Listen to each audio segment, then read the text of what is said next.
Baជំរាបសួរអតិថិជនទាំងអស់គ្នា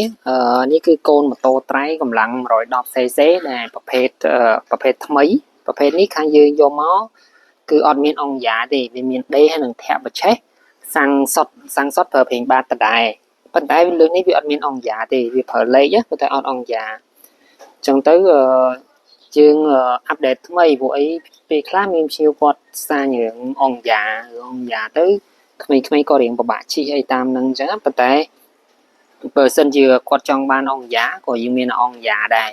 ប៉ុន្តែបើម៉ូតនេះគឺវាអត់អង្គយ៉ាទេអានេះ 110cc ប្រើសាំងសុតដេរហើយនឹងធាក់បច្ឆេះប្រើប្រេងបាតហើយតួវាម៉ាស៊ីនរបស់វាគឺបែបនេះអានេះគឺពណ៌ខៀវនេះយើងរៀបចំមកភ្ញៀវឯងយើងអត់ចំមកភ្ញៀវនៅខេត្តគាត់នៅខាងព្រៃវែងយើងផ្សាយតាមរយៈបុណ្យធម្មទៅឲ្យគាត់ប៉ុន្តែមុនផ្សាយទៅនោះគឺយើងថតវីដេអូ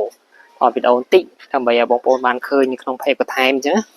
ហ្នឹងហើយទំហំម៉ូតូគឺបងប្អូនឃើញហ្នឹងគឺវាបែបហ្នឹងប៉ុណ្ណឹងណាហើយខ្ញុំនឹងបច្ឆេះឲ្យបងប្អូនមើលឲ្យជីមជុំមកបងប្អូនដឹងខ្លះខ្លាំងនេះវាមានប្រើលេខរបស់វាដូចអាសង់អញ្ចឹង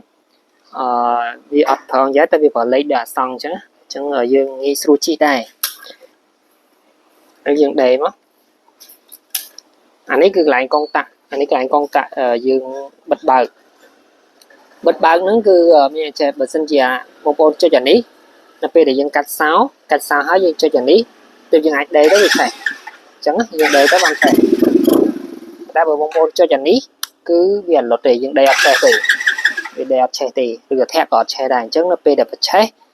ម៉ូតូគឺយើងចំណាំផងដំបូងគឺយើងត្រូវបើកសោហើយអាកងតាក់កន្លែងហ្នឹងយើងត្រូវចុចវាទៅក្រោមចេះដើម្បីបើកវាទើបយើងដេរឬក៏ធាក់ទៅវាឆេះបើយើងចុចអានេះគឺវាអត់ឆេះទេអញ្ចឹងឥឡូវខ្ញុំនឹងជិះមកជុំមកបងប្អូនមើល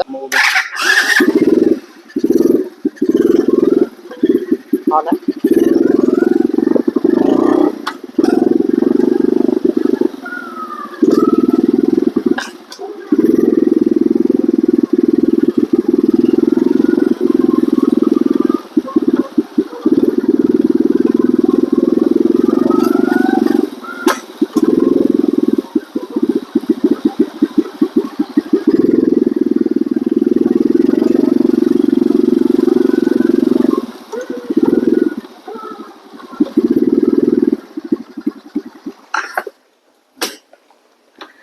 អានេះវា